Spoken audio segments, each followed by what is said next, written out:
Welcome Selalu Bersyukur Channel, Education Channel, SPD,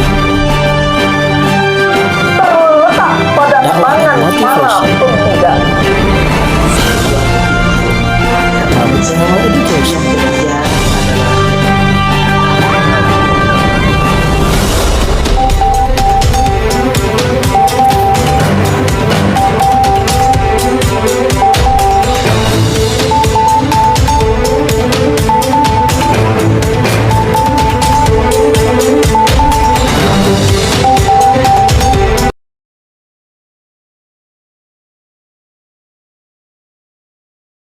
Assalamualaikum warahmatullahi wabarakatuh. Semangat pagi anak-anak bapak semuanya. Bertemu lagi di pelajaran kita Pendidikan Agama Islam dan Budi Pekerti. Bab yang pertama ini merupakan sudah pernah bapak jelaskan, yaitu materi tentang berkompetisi dalam kebaikan dan etos kerja. Sebelumnya, sudah kita catat di buku catatan kita, kompetisi dalam kebaikan dalam Al-Quran disebut dengan fastabiqul khairat. Nah, kompetisi dalam kebaikan ini dibagi kepada dua bagian. Yang pertama adalah yang bersifat hablum minallah, yang hubungannya langsung kepada Allah Subhanahu wa Ta'ala, seperti sholat, puasa, dan ibadah-ibadah yang wajib lainnya.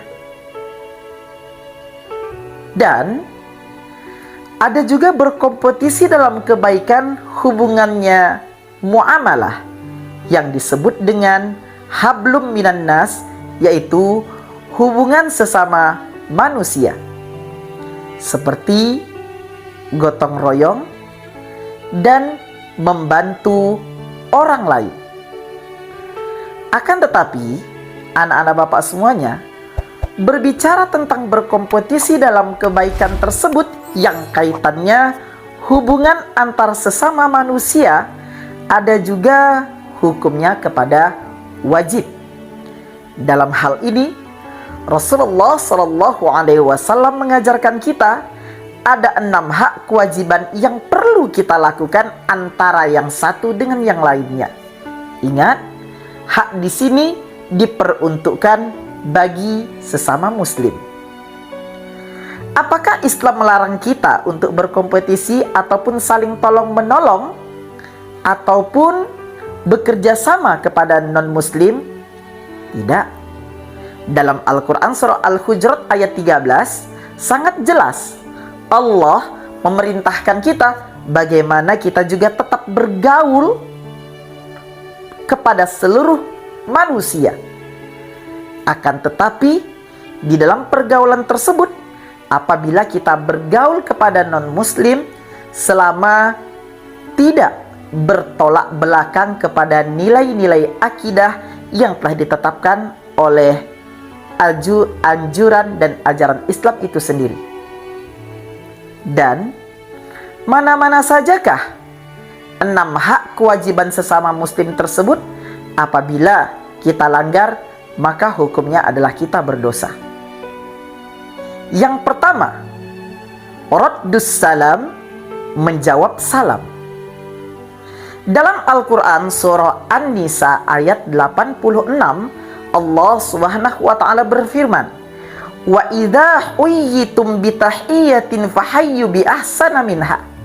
Dan apabila kamu dihormati dengan ucapan kalimat-kalimat penghormatan, fahayyu bi ahsana minha, maka kamu jawablah dengan ucapan penghormatan yang lebih baik.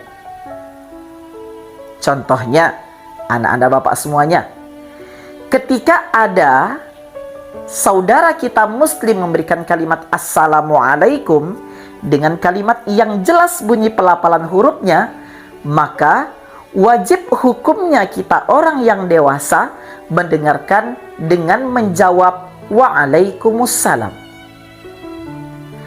Ada juga salam tersebut makruh hukumnya, bahkan makruhnya tersebut hukumnya sangat dilarang apabila orang muslim yang pertama mengucapkan salamnya atau memberikan salamnya dengan salam yang dipersingkat ataupun salam yang pelafalan hurufnya tidak jelas. Seperti Assalamualaikum, Assalamualaikum. Dan ada kadang salamnya via chattingan ataupun WA ataupun grup WhatsApp seperti ASS. Dalam ilmu bahasa Inggris sendiri, kalimat ASS itu artinya sangat tidak baik kita lafalkan. Jadi, apabila ada orang mengucapkan salam dengan kalimat yang tidak jelas, maka tidak ada kewajiban bagi kita untuk menjawabnya. Lalu, ketika kita bergaul, contohnya kita bergaul nih kepada teman-teman kita yang non-muslim, ternyata teman-teman anak-anak bapak semuanya ada non-muslim mengucapkan kalimat Assalamualaikum. Apakah wajib bagi kita untuk menjawabnya? Nah, dari judul di atas tadi kan kewajiban sesama muslim dalam untuk berkompetisi dalam kebaikan. Ternyata kita juga berkehidupan di lingkungan, ada saudara kita, ada teman kita yang non-muslim mengucapkan Assalamualaikum. Dalam kitab Al-Azkar Al-Muntakhabbatu min Kalami Sayyidil Abrar, Rasulullah SAW bersabda, pada saat itu ada orang Yahudi mengucapkan kalimat Assalamualaikum, lalu apa dijawab beliau? Maka Rasulullah menjawab Wa'alaikassalam.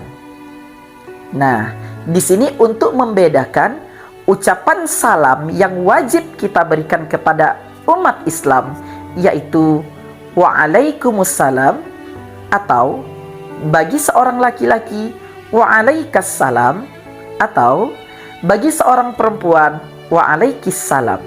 Dan kalau ada non-muslim mengucapkan Assalamualaikum, kita jawab Wa'alaikassalam atau Wa'alaikumussalam. Untuk membedakan apa? Untuk membedakan yang ini muslim dan ini non-muslim, dan selama tidak bertolak belakang dengan akidah ajaran Islam.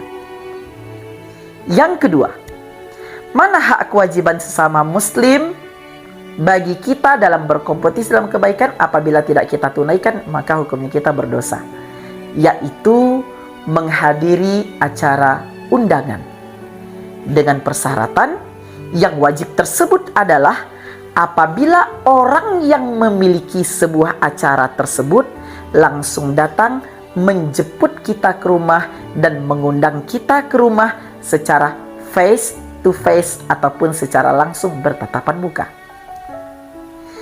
Yang ketiga, yaitu kewajiban sesama muslim dalam untuk berkompetisi dalam kebaikan. Yang ketiga adalah iyadatul marid, menjenguk orang sakit. Karena kenapa? Ketika kita sakit nanti, siapa yang akan mengurus kita? Kalau bukan saudara kandung kita sendiri, kalau bukan saudara terdekat kita, kalau bukan teman terdekat kita, dan kalau bukan tetangga-tetangga kita. Maka berkompetisi dalam kebaikan ketika kita menjenguk orang sakit merupakan hak muamalah, kewajiban hablum minan nas, antara manusia yang satu dengan manusia yang lain.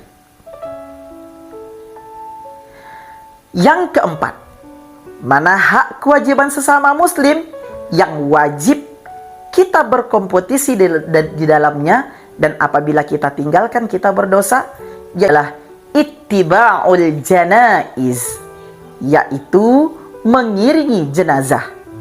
Mulai dari kita melayat, menghadiri pada saat ada tetangga yang meninggal dunia, bahkan kita turut serta untuk melaksanakan fardu kifayah yang empat, mulai dari memandikan, mengkafani, mensolatkan, hingga mengkuburkan.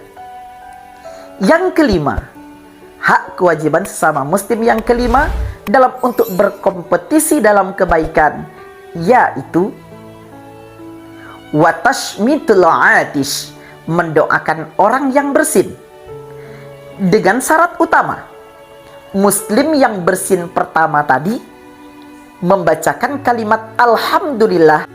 Timbul pertanyaan, Pak, bagaimana kalau bersinnya berkali-kali?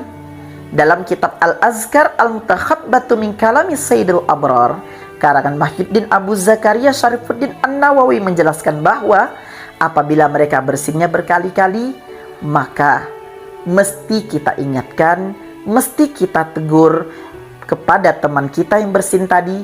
Bisa jadi dia terkena penyakit, pada saat itu metabolisme dalam tubuhnya sedang menurun. Minimal ada alergi-alergi sesuatu, baik itu debu ataupun udara sekitarnya. Yang keenam, mana hak kewajiban sesama muslim? Ialah memberikan nasihat kepada yang satu dengan yang lainnya. Sebagai contoh, anak-anak bapak semuanya, apabila anak-anak bapak setelah selesai mengerjakan tugas, maka wajib hukumnya bagi anak-anak bapak untuk memberikan peringatan kepada teman yang lain agar mereka juga cepat selesai dalam tugasnya. Apabila anak kita, apabila anak-anak bapak, apabila teman-teman anak-anak bapak yang di sekitar mereka malas belajar, malas beribadah, wajib bagi anak-anak bapak juga untuk mengingatkan teman-teman anak-anak bapak semuanya. Baiklah anak-anak bapak semuanya yang bapak sayangi. Nah, berbicara tentang berkompetisi dalam kebaikan, terdapat dalam Al-Quran surah apa saja ayat Al-Quran tentang berkompetisi dalam kebaikan? Nah, kita akan lanjutkan pada video berikutnya. Jangan lupa subscribe, like, and share. Akan tetapi, sebelum anak-anak bapak, setelah anak bapak menerima dan mendengarkan video tayangan ini, jangan lupa silahkan isi soal yang bapak sajikan yang tertera di dalam deskripsi melalui Google Form. Apabila ada pertanyaan, jangan lupa berikan pertanyaannya di kolom komentar atau di WA 0852 7118 7672 dengan syarat di screenshot bagian mana butir pertanyaannya. Dan salam semangat dalam belajar. Sekian, wassalamualaikum warahmatullahi wabarakatuh.